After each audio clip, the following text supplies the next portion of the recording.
Linda's and Amy's vision and the education team and everyone was to reinterpret the Ballantine House and bring in different voices that might not have been present before. And so a part of that was inviting me to present some of my work from my research project, Black Power 19th Century, here at the Ballantine House. So I was really excited and it was kind of daunting too, right? Is how to kind of seamlessly weave into a story what's happening at the Ballantine House with the work that I'm doing. But since my work is about history and about downtown Newark, that made it a little easier. So how many of you know that there was slavery in Newark in the 1800s? Okay, great. And how many of you know that there were also Black families who were freed enslaved people who actually owned houses in downtown Newark? Okay, great. Then y'all know a lot. So one of the key things I need for folks to always know, like with this installation, is that none of these folks worked in the Ballantine House, right? So it's important because I know a little bit with Amy's framing, she wanted to talk about the workers in the Ballantine House. So I know like maybe with the press release and other things, folks might get a little confused and think these women worked here. They didn't work here, but they lived close by. So when folks visit, or when you visit, there's actually a map at the end of the lace wall that will show you where people lived. One of the richest Black families in Newark between the periods of 1830 and 1870 actually lived 3 blocks away, right where Rutgers Law School is. And those are the O'Fakes.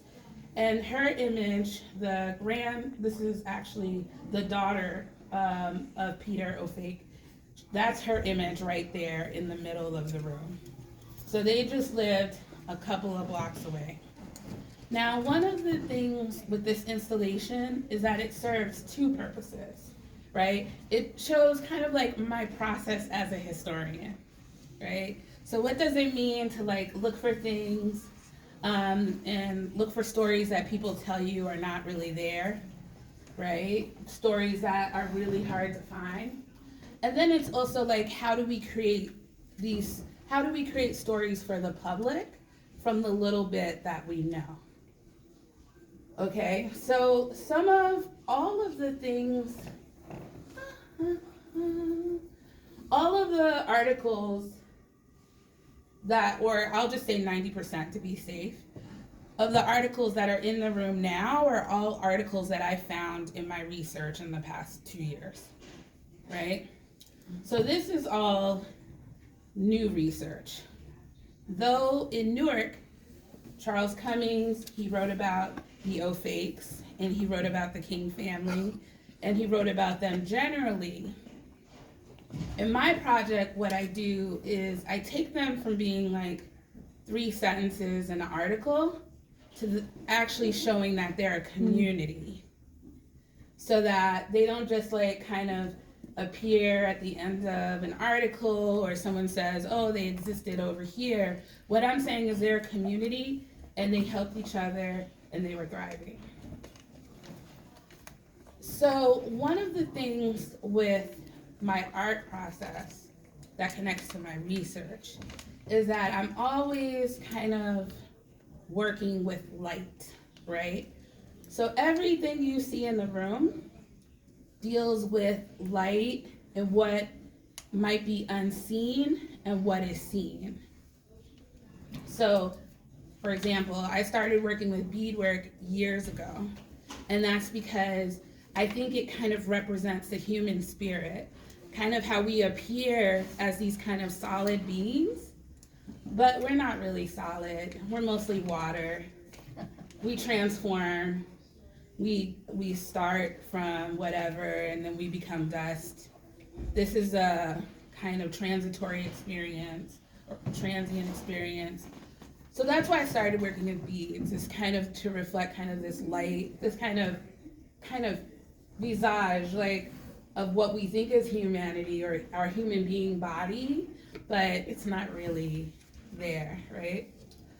And then, since I'm a Black feminist, I like to use what I call women's crafts in my work.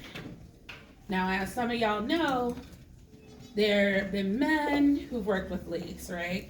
Men who've worked with other things.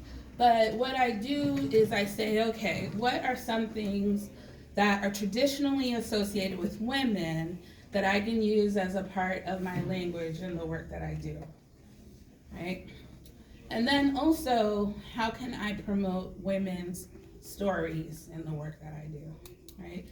So like the project, I have a pop-up exhibition now at the library that's looking at the Underground Railroad. So that one is mainly about the community, but it's generally about men, right? A part of my research had helped Rutgers put a marker for Frederick Douglass on the Frederick Douglass Field, right? But that's Frederick Douglass Field. You know, I was trained as a Black feminist, trained in African American women's history. So this was an opportunity to focus on the women and share some of the stories and process of learning. So I guess we can start here.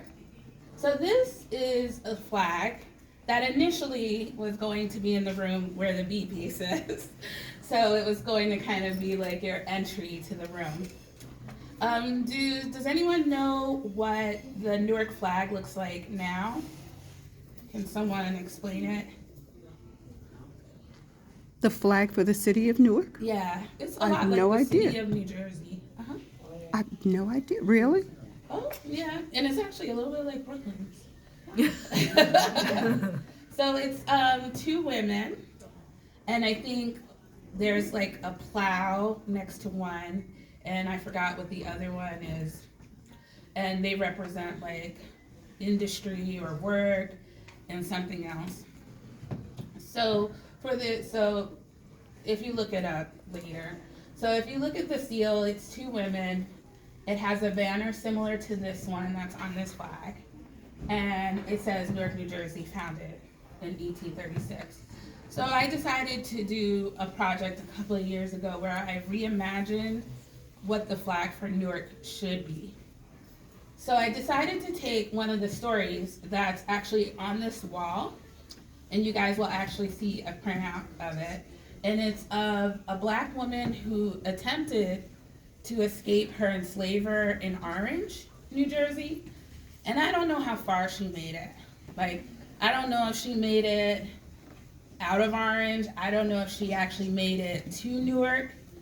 Either way, she was caught with her daughter, and they were put in the cellar prison here in downtown Newark. If you guys know where Grace Episcopal Church is, it's a block after City Hall. They had a prison there. So they had one in the cellar, and they had one on the first or second floor. And we believe that she was kept in the cellar with her daughter. So I decided to replace the two women with these folks, the woman and her daughter. And then I decided to place the symbols. These symbols, I don't know if anyone recognizes them. So these symbols actually come from the second contract that was signed by the Native Americans on the deed for Newark, or what is called Newark, originally called Newark Plantation, right? So a lot of these places, it's called Newark Plantation, Orange Plantation. People have very kind of narrow ideas about the word plantation. Plantation is a space that you're using for farming and cultivation of something that you're going to like sell or profit from. So a lot of places in New Jersey, Newark specifically, was called Newark Plantation because the point was to create crops that you were going to sell from. So these are from the original contract, from the second contract, when the folks who came from Connecticut came to Newark, and these are the signatures from the Native Americans. So what my flag does is it reimagines who we prioritize in Newark's history. So instead of two fictitious women who are like Greek figures representing ideals, I'm taking these real stories of real people who actually walked the soil in the ground, whose lives and history directly impacted the economics and the culture of the city. So that's the intro to the room. So before we go into the room, just gonna go over just some big themes of what things represent. So a lot of the wood blocks are actual artifacts, right? They're reprints of artifacts. They're reprints of actual newspapers. They're reprints of, like the black ones are transcribed diary entries that are in the Historical Society. One is artwork from someone, depicting what they thought a black girl would look like in the 1850s. All of these things are actual articles, with the exception of maybe two, where I wrote a poem myself. The light boxes that are the silhouettes, those should be like, so I've read these articles, and so in my historic process, like if we're gonna imagine me writing on my notebook or my laptop, right? It's that these are the images I'm gonna create because we don't have any of those images.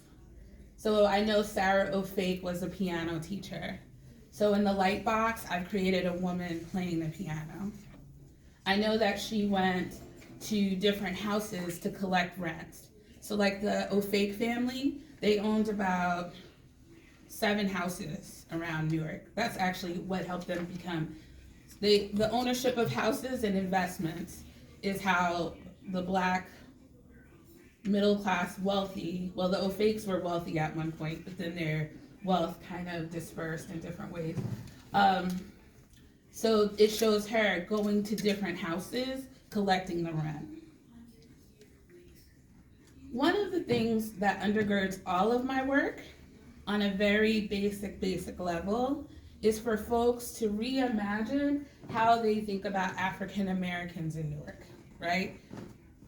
So even before we get to art, theory, lace, bees, beauty, light, this, that, it's supposed to transform the history of African Americans, your understanding of the history of African Americans in Newark. Most people think African Americans came to Newark after the 1930s. All African Americans were poor. The general trajectory that you'll hear in a lot of classrooms at Rutgers and other places is that poor African Americans came to Newark. They ruined Newark. White folks moved to other places. The Newark riots happened. Newark went down even more. And now it's up to white people to save Newark, right? That's the general dialogue you'll hear in classrooms, the television, PBS, this and that, right? People are really fighting back against that narrative now. So what my work says is, no, hold up. In the 1800s, there were black folks helping to save other black people. So, like the King family, you'll see in the second section, they were known as an Underground Railroad house, according to their daughter. The way I was able to corroborate that information, I did an application to the National Network for Freedom, is the father was also the treasurer of the Underground Railroad Society at Plain Street Colored Church, which you guys will see pictured there as well.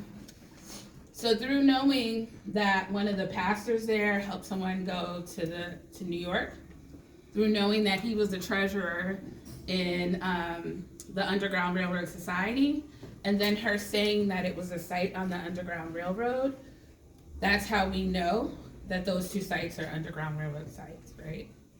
And it's one of the few black-run Underground Railroad sites that the federal government recognizes. And that's only because people don't have time to do the research on black run Underground Railroad sites.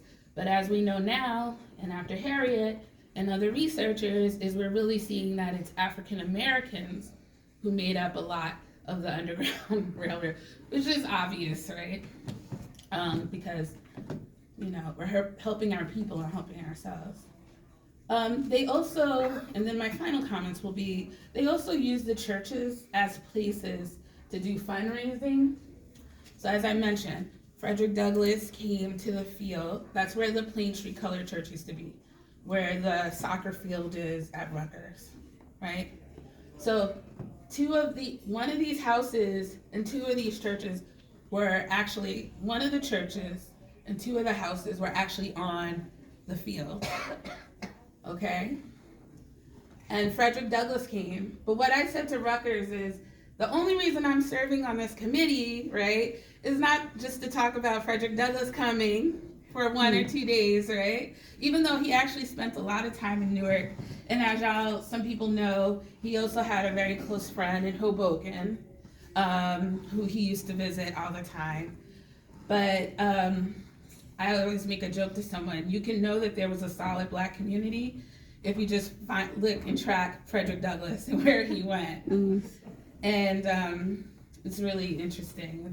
It's a way to study it. Anyway, I said to Rutgers, the only reason why I'm invested in this project is to show that there were hundreds of people black folks who were helping other black folks to save themselves and to have a community, right? So from the 1820s, they fought to have schools for the kids there. They started their own school in the church. Later on, some of you know, it moved to State Street, so on. So I'll just stop there. This is a lot of information. I also have a website, blackpower19thcentury.com. So feel free to visit that. That will be helpful. I'll also send Megan, I guess maybe in the next 2 weeks, like a quick sheet. That might be helpful. Yeah. I think the core thing though is that it's important for folks to know these women did not work in the Ballantine house. And that these women, you know, the O'Fakes represent wealthy black folks. You know, the Kings, they represent middle class black folks. Hannah Mandeville, whose story you'll see in the back, she represents someone who was pretty well off, but then after her husband died, you know, she was left alone. The final point I'll make specifically about this exhibition, Stay, is about the title. So the reason why it's called Stay, the Black Women of 19th Century Newark, I think that's what it's called, is because as a black feminist, one of the things I've been working through the past couple of years is how can we connect the stories of enslaved black women to the stories of black women now, or in, say, like the 60s or the 70s. So what I'm asking the viewer to do is to think like, okay, this woman, right, who was escaping slavery in Orange and finding a place for herself, right? Or the story of Jenny that I put on one of the wood blocks of how she tried to buy the freedom of Flora, right? But she was tricked because she didn't know how to read, right? That was, I think that's 1802. She's literally buying her freedom, but the man gives her a fake note. That's one of the reasons why reading is important during that period for African Americans. It's not just to like read novels and things like that. It's because your very like life and freedom depends on you being able to read contracts, also to be paid properly. These are like life and death issues. So literacy becomes a life or death issue. And that's why in New York they fight for it. But I also, in the video, and you'll see also on the mantelpiece, you'll see images of contemporary people. One is Sakia Gunn. Actually, let's step in the room. So, room. I think what these two areas kind of represent. So this area represents, if you see like the images in the front, it's kind of like with archaeology, right? There's like things under the ground, and you know there's a history there. And then when you look closer at this print, you see a couple of things. You see women, spirits like under the ground. You see someone like pushing a bulldozer, right? So stop getting rid of our history. See this woman in the middle with red shoes, like Dorothy. And then this gold silhouette is actually of the church that was on the Rutgers field. So I have a series of black and white prints. So one is here and one is there. This is St. Philip's Church. This is the third black church in Newark. It used to be right there where Rutgers has their Paul Robeson Center. Oh, I know, it's like Rutgers. That's a meta narrative for us to talk about Rutgers and New York University and how a lot of these spaces are where 1800 black communities were. But right now, because I have so much research to do, because I'm still always researching, I can't do like meta narrative essays like that because I'm still pulling out core. But and this is the King House. So that's where it would have been on the Frederick Douglass field. So this box kind of represents like my interiority. Like I feel that there's some history under the ground. And this is a map of Newark. And I feel like this is a story, right? And then over here, it's kind of like, so I found these different images, right? So it's kind of like, how many of y'all are researchers? Okay. Kind of, sort of. Yeah. So y'all know, I mean, you collect these things, right? So, for example, this second photo, I just happened to find on the thing on the New York Public Library site one day. And I was amazed. Because as a young girl, when I was like 10 or 11, the story we learned is that black women were in slavery and we couldn't deal with our nappy hair. And then once we got out, the first thing we did was run to find a hot iron so we could straighten our hair. And hallelujah, thank Jesus that we were able to straighten our hair. And then we got crazy during the 60s and we decided to have natural hair. And this is the kind of stories I grew up with, right? Besides watching Roots on channel 11. So to find an image like that, when y'all move closer, you'll see it's a black woman going to a studio here in Newark on Springfield Avenue, paying money to get her picture taken, and this is how she wore her hair. Okay? So it's refuting some basic notions, right, about black women's beauty, how we decided to present ourselves. These images on the plates, the first one is Eloise Spelman. During the Newark Rebellion, some people call it the Newark Riots during the 1967, she was a mother of 11, who I talk about in the film here. And during the Newark Rebellion, I'll try to do it quickly. So basically the police had apprehended a taxi cab driver for what they said was that he was swerving or there was something wrong he was doing in the traffic. They apprehended him, they were pretty brutal with him, and they brought him to the police precinct. But other people thought that he was dead, right? Because they were so used to all of the police brutality in Newark. And I think police had there was protests before that about police killing folks. Black folks have literally been protesting police brutality for hundreds of years, right? So everybody got all like riled up. They came outside the precinct and everything. And people started protesting. People started looting. Some people started rioting. They brought the National Guard into Newark. And the central part of Newark over there near Springfield Avenue. and the police. And in the end, there were 23 black people who ended up killed. One person was like leaving a store with like beer. He was shot in the back. Miss Spellman here was peeking out of her window in a building like that, and she was shot by a National Guardsman through her neck. She died within a couple of minutes in front of her 11 children. And so I'm saying, can we connect the stories of Eloise Spellman to like the woman in the flag, whose story is over here that I told y'all about outside, 27 years of life with her 2-year-old, and can we connect those stories, right? Then another story I also connect is, this is Sakia Gunn. Does anybody know about Sakia Gunn? Yeah. Yes. Oh, okay. Do you want to, or you want me to share? Oh, okay.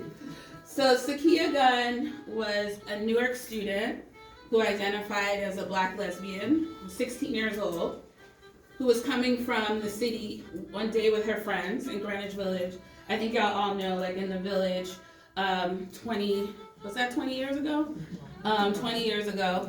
That's where teens went. I went there as a teen. I'm a black lesbian. I identified as a black bisexual teenager then. And that's where you go and hang out. And she came home with her friends.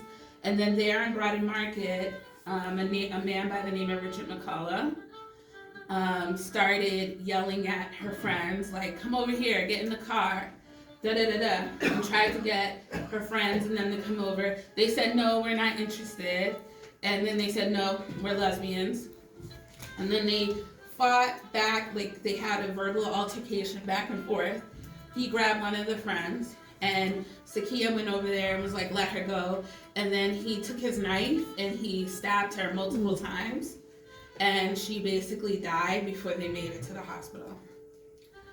She was a 16-year-old basketball student who was really looking forward to like pursuing a basketball career. She's known as a very joyful person. Just actually a month ago, there's a street finally named after her. It's called Sakia Gunn Street. It's on Halsey and Academy. It's not where she was murdered, because the city didn't put it there, but it's near the LGBT center. So one of the things, as I say in the film, is, so Sakia said one of the things this reporter has shared is that when he told Sakia, come over here, whatever he said to her, she said, you're not my father, right? And one of the things the reporter says is, she's standing up for her own rights to be herself, right? She's a free woman, she's a free girl. And so I'm just wondering, can we connect these different Newark stories? And I think you can. But I think all of these things that happen with Newark women and Black Newark women is like a way to keep folks silent and to keep them from not being free. And so the whole concept with stay is stay, right? Folks who choose to stay and folks who choose to make their presence known, right? So then that's Ellen King, for folks who maybe, I think someone asked me, said books. This over here is Marie Salika. She is an opera singer who came to Newark. When did she come to Newark? In the 1880s. She's one of the first Black women to perform at the White House, and she performed here in Newark several times. This section, and then as far as the rest of the women up there, two are Ophik women who I got from the newspaper. Though the two images on the end you can actually find at the New Jersey Historical Society, but they generally don't loan images out at the New Jersey Historical Society, so I took those from the newspaper. And then this one over here, which I just always love, is the one with the finger waves, and it's like, in the 1870s, 1880s. I found that one, I think in an archive in Minnesota, doing research 2 a.m. in the morning, and I was like, what? Lord Jesus. But, so this is what I would say is the fake section. And so we see the church that they went to. We see my depictions of Sarah O'Fake going about her life. So there she goes playing the piano. There she goes collecting rent from people. This is actually like a signature from the will that I used for it. So these are all like artifacts. These are diary entries, and I just love these diary entries. I used to go to museums when I was like 15, read these white girl diary entries, and they'd be so quaint. I used to watch Little House on the Prairie. I'm really dating myself, but I don't care. I used to watch Little House on the Prairie and Roots, but Laura and Mary, I loved all that stuff. So for me, I just love these. It's like Sarah O'Fake. Here she is, just talking about like going to tea with folks, visiting Mrs. King, who's actually the mother of Ellen King, visiting her. She talks about going to Center Market. There used to be a market over there. She even talks about going to the Hain building. So I went through Hain and spent the morning there. Somebody called on me this afternoon. He escorted Ida and I to Mrs. Kennard's. They do a lot of visiting of other like Black folks during this period.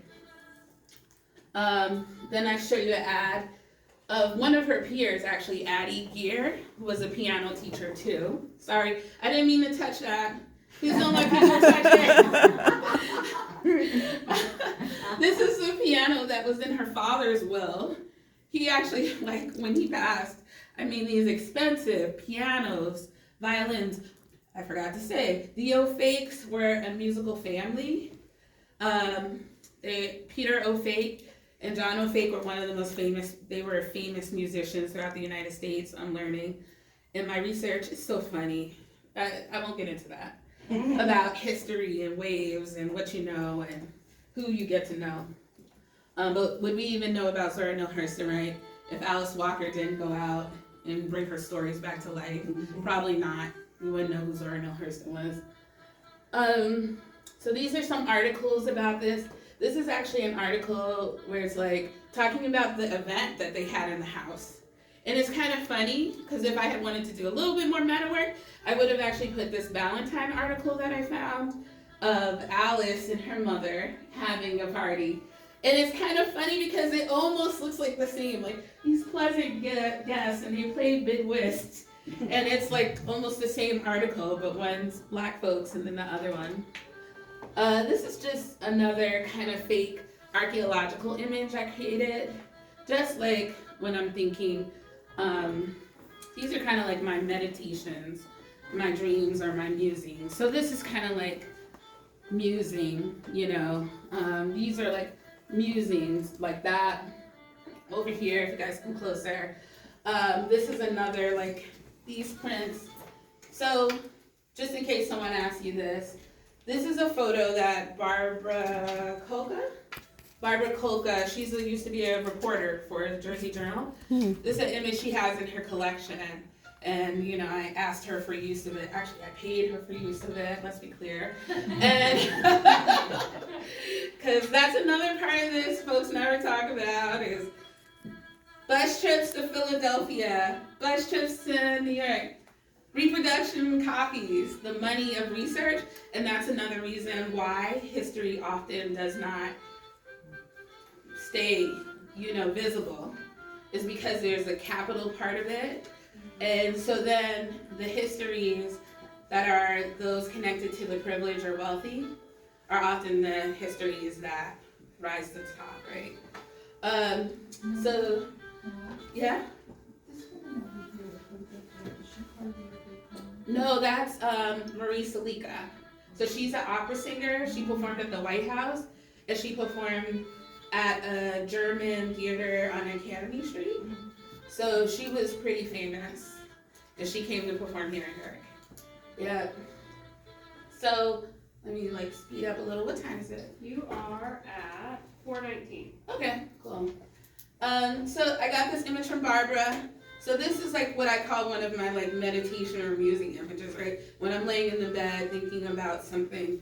And so to me, this family is almost the same composition of the King family. And I would love for it to be the King family, but it wasn't. But this represents like when you find an image, or you're looking for an image, or you're looking for history, that frustration, right, of not knowing the people or wanting to represent the people. The rest of these, as I said before, are like archival articles. Again, these silhouettes represent the stories we don't have images of. So this is Ellen King opening the door to someone visiting. So what there should be, so right here is like a newspaper article about someone visiting the Kings. And he talks about how Ellen King, the eldest daughter, who by the way is a regular subscriber, was very warmly and cordially received. And I love this article because it's just like, we learn a little bit more. He's not there on an Underground Railroad visit, right? But we learn how the Underground Railroad also would and could have operated, right? Is if you have a place like downtown Newark, where y'all have black folks that look like us, right? Walking around who are free, a couple who are enslaved, and so they can just freely come to the door and knock on the door. Because folks won't know the difference in these cities, right? In Manhattan and Newark and Philly, because there are free black people there already. But there's still this element of it being illegal.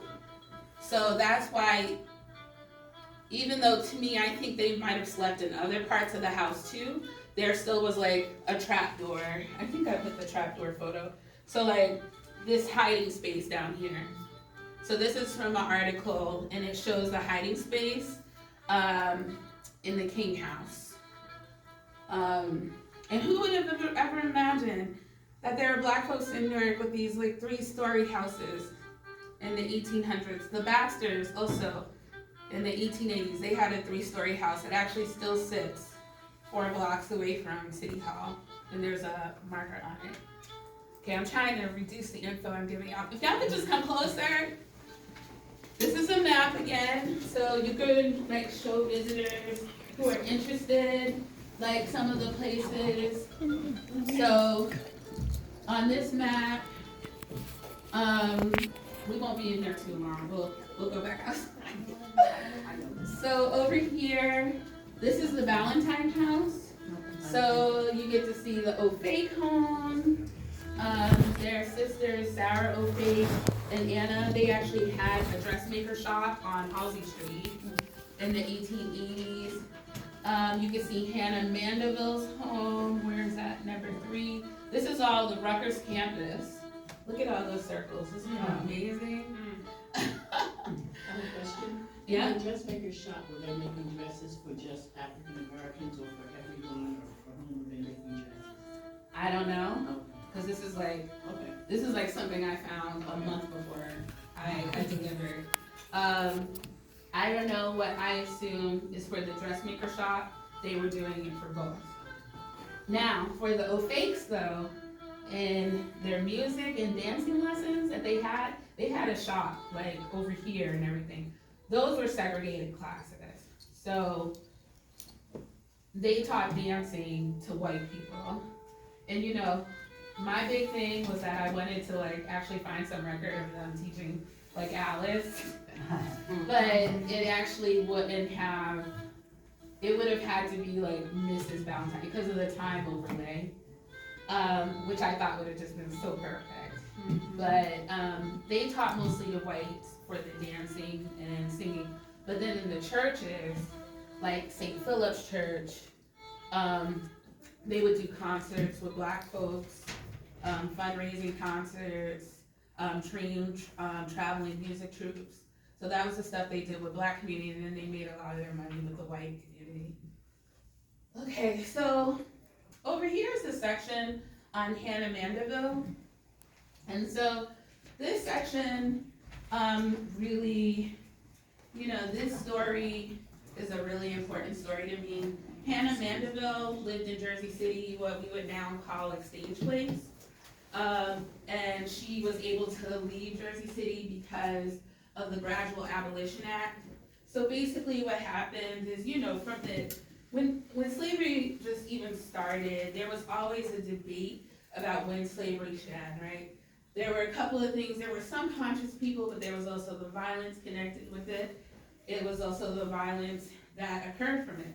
White violence towards black folks' resistance against it. It was it was a violent system, and you needed violence to keep everything in check. So, by the time New Jersey creates this Gradual Abolition Act, basically what they say is, okay, this is what we're gonna do. All the people who are enslaved now, y'all are just gonna enslave forever till you die. So that's why there were still some black folks. We have about 16 black folks who were still enslaved in New Jersey after